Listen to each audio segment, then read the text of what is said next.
بعد 2 جولات من بطولة كأس أفريقيا، انتقادات بالجملة تلاحق وليد الركراكي. هل حقا يستحق وليد كل هذه الانتقادات؟ هذا الشيء اللي غادي نعرفه في هذا الفيديو. لا تنسى الاشتراك، لايك للفيديو، سلككو جديد وننطلق على بركة الله. بعد الفوز الصعب على منتخب جزر القمر في الجولة الأولى والتعادل المخيب للآمال ضد منتخب مالي، انتقادات كبيرة للمدرب، وهذا منطقي لأن اختيارات وليد لبعض الأسماء تؤثر سلبا على منظومة اللعب المنتخب المغربي. لماذا الركراكي في كل لقاء يصر ويصر على إشراك أمرابط في كل مباراة وهو ضعيف في الخروج بالكرة؟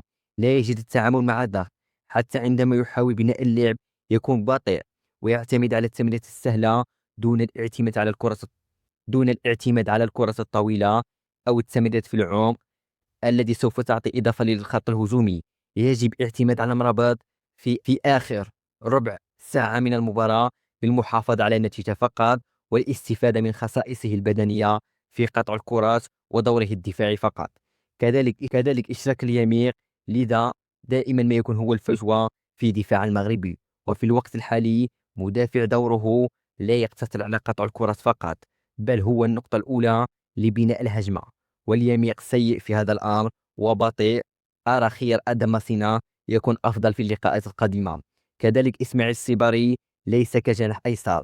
إسماعيل لا يتوفر إسماعيل لا يتوفر على مقومات لاعب جناح مثل السرعة والمراوغة السريعة والاختراقات في الطرف، فإسماعيل لاعب وسط هجومي ويكون فعال في هذا المركز، وعبد الصمد هو الأحق للمشاركة في الرواق الأيسر من هجوم المنتخب المغربي.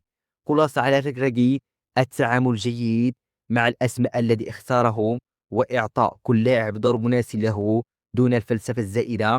حتى في المباراة الأخيرة ضد منتخب مالي أخرج إبراهيم ديزو أوناحي وهما أفضل لاعبي المنتخب في اللقاء، والتغييرات كانت غير منطقية بل تبدو فعالة بإشراقات عديدة بدون أي جدوى. طبعا هذا هو كل شيء مدينة. لا تنسى في الاشتراك، لايك الفيديو، وإلى اللقاء.